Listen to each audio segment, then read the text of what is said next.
Hey team, and welcome back to the channel. My name is Brian Buckosh, core design engineer with Brunswick Bowling, and today we're talking about one of the largest back-ending balls in track's history.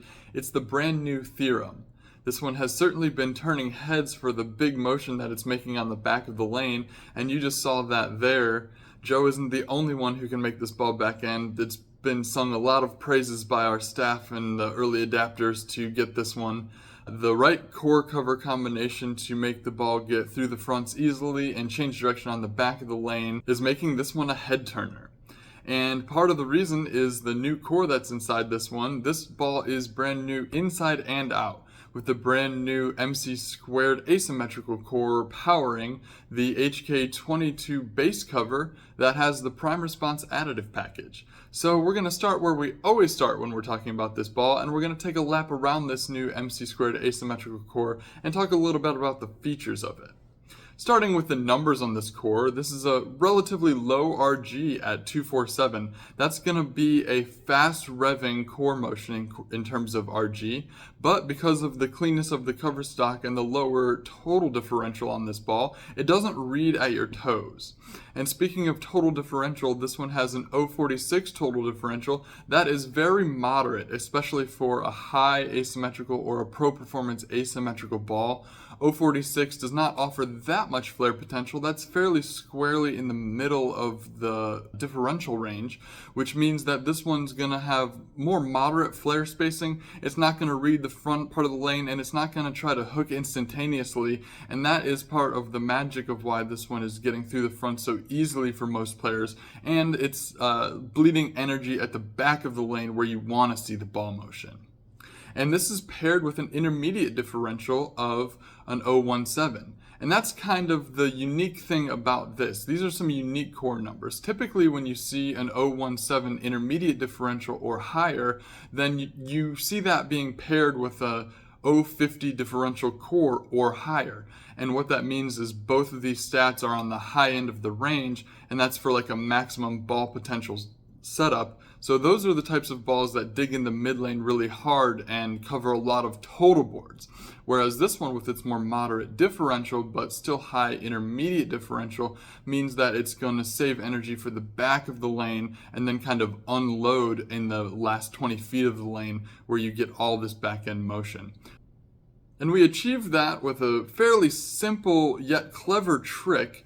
All we did was we took the tried and true symmetrical core shape that is the MC2 core from the original Triton Elite. You also saw that core in the Latitude series. We've effectively stretched it in the Z direction. That's the intermediate axis of the ball, and that's what gives it its intermediate differential. So the difference between the front axis of the ball and the left to right axis of the ball when you're looking at it in the marketing orientation is different. You know, you've made effectively an ellipse out of what was a circular cross section, and that is what gives you that intermediate differential.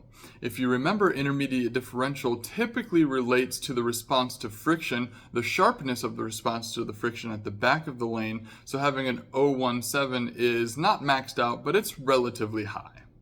Outside of that, there's just a few minor features on this core that make it shape at the back of the lane. You'll see at the parting line there's actually a little overstanding lip that gives the top of the core just a little more mass than it otherwise would have if it was a perfect spheroid at the top of the core. And you see these chamfered corners at 45 degrees at the very bottom, making these little triangles at the bottom of the core. That's removing mass from the bottom of the core. That actually raises the center of mass relatively in the ball, and what that does is once this ball starts to lose tilt and bleed energy at the back of the lane, it's a more top-heavy core, for lack of a better phrase, and that helps the core keep turning left toward the pocket if you're a right-handed bowler. And all of this combined with the new HK22 cover base is making a ball that is certainly making back-end motion. So let's get into a little more details about this cover stock. Obviously, it's a compounded finish with the HK22 cover base, and you'll recognize the prime response additive package from the Proof series. Now, the Proof series was kind of an understated series. I think these are some of the best performing balls to come out of track lately, but unfortunately they came at a bad time. The original Proof was kind of killed off by the COVID shutdown, and the Proof hybrid kind of flew under the radar because I don't think people really understood or appreciated just how good that first Proof was, but the people who bought them and saw the motion can attest to the fact that they were pretty good. So basically, we've kind of combined some of what made that ball great in the mid lane with the additive package that those balls had with the HK22 cover base, which you all know by now is naturally cleaner through the oil, doesn't really want to pick up traction in the oil so much, but when it gets to the back of the lane, it wants to slow down and change direction better than our old cover bases ever did.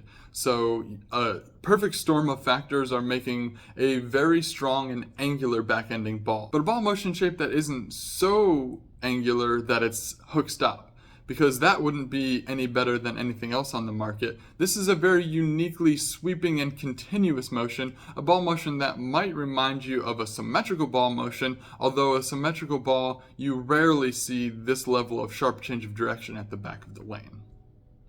So when are you going to use this sharp ball motion? It sounds intimidating, like, oh, am I going to be able to control it? And the answer is yes, with good success so far. I think our players have been pleasantly surprised by the usability of this sharp motion. This isn't going to be your first ball out of your bag to my eye. This is going to be a ball that's good in early transition if you bowl on more moderate volumes, and if it's a heavier volume pattern, then it could be a good third step down when you really want to get in and open up your launch angles. And opening up the launch angles is really the name of the game with this theorem. The theorem has kind of solved the equation for back-end motion, so you can really get in and trust this one. I mean, I'm talking, left of third arrow, the nosebleed section for some of the lower rev players, and some of the high rev players might be able to use this in earlier transition, but they're still gonna rarely go up the boards with this ball. I still think that even in the heavier stuff, the higher rev players are gonna be in the lane and bending it a little bit. So this one definitely is at home when there's a little bit of mid lane friction to lean on, and you know that this one is gonna slow down and be secure in the mid lane. But once that pattern opens up even just a little bit, this one is as trustworthy and continuous as any ball on the market, I think. This one is going to be a step down from your Paragon Pearl. Paragon Pearl was relatively sharp in its own right, also with an HK cover base, but it also has that big chuggy Paragon core that has that big dense mid band. So that one is definitely going to be slowing down in the mid lane, changing direction in the mid lane more, and getting a little more forward at the end of the pattern. As soon as that ball is out of play, getting a little too early or getting a little too forward, the theorem should pick up right where that one left off in terms of asymmetrical balls in the lineup.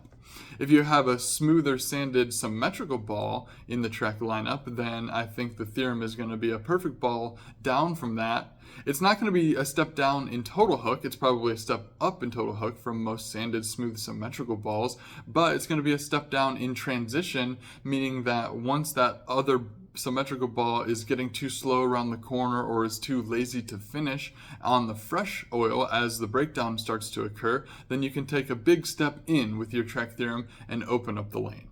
I think you can tell that I'm excited about the ball motion of this one, but I also don't think I'm overselling it. This has been one of our best back-ending balls since we started experimenting with the HK cover base, and all of those HK balls have been really great in their own right. So if you're looking for back-end motion on medium conditions or in transition, look no further than the track theorem. They're already available now in your local pro shop. Make sure you swing in and grab one. And since you're here, go ahead and subscribe to my channel, Bowling Buckosh, on YouTube and Facebook. It's really helpful to me if you comment and share. That helps me help other bowlers like you. Until next time, thanks for watching.